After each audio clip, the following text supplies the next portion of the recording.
Genesis chapter 26. Now there was a famine in the land, besides the previous famine in Abraham's time, and Isaac went to Abimelech, king of the Philistines, in Gerar.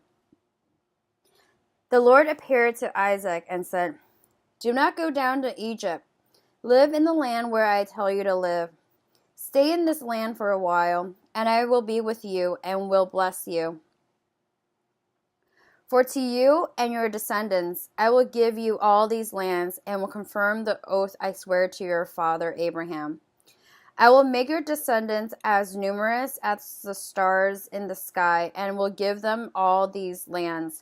And through your offsprings all nations on earth will be blessed, because Abraham obeyed me and did everything I required of him, keeping my commands, my decrees, and my instructions."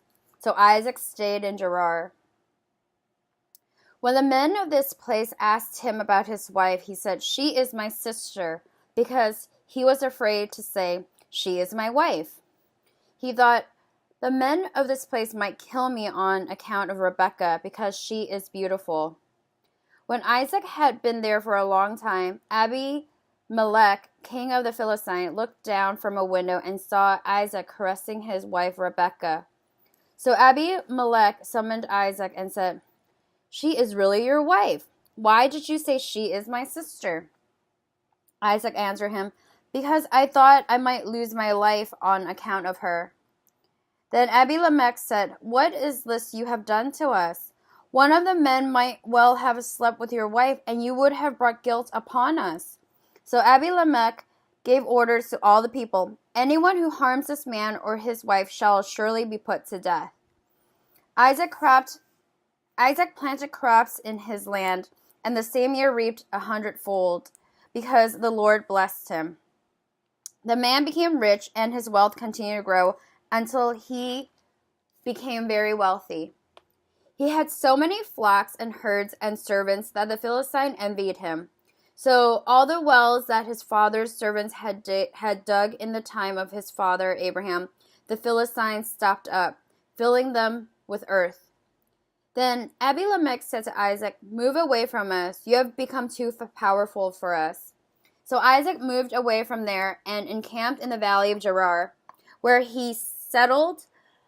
Isaac reopened the wells that had been dug in the time of his father Abraham, which the Philistine had stopped up after Abraham died, and gave them the same names his father had given them. Isaac's servants dug in the valley and discovered a well of fresh water there.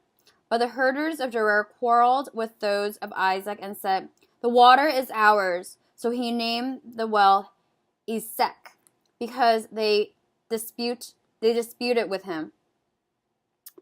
Then they dug another well, but they quarreled over that one also. So he named it Sitnah. He moved on from there and dug another well, and no one quarreled over it. He named it Rehoboth, saying, "Now the Lord has given us room, and we will flourish in the land." From there he went up to Beersheba. That night the Lord appeared to him and said, "I am the God of your father Abraham. Do not be afraid, for I am with you.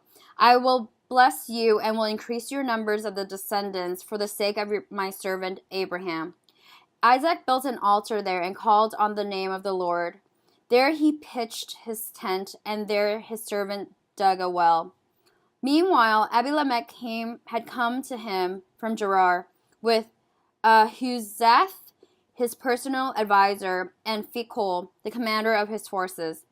Isaac asked him, "Why have you come to me, since you were hostile to me and sent me away?" They answered, "We saw clearly that the Lord was with you, so we said, there ought to be a sworn agreement between us and you. Let us make a treaty with you that you will do us no harm, just as we did not harm you, but always treated you well and sent you away peacefully. And now you are blessed by the Lord." Isaac then made a feast for them, and they ate and drank. Early the next morning the men swore an oath to each other. Then Isaac sent them on their way, and they went away peacefully. That day Isaac's servants came and told him about the well they had dug. They said, "We found water." They called it Sheba. And to this day, the name of the town has been Beersheba.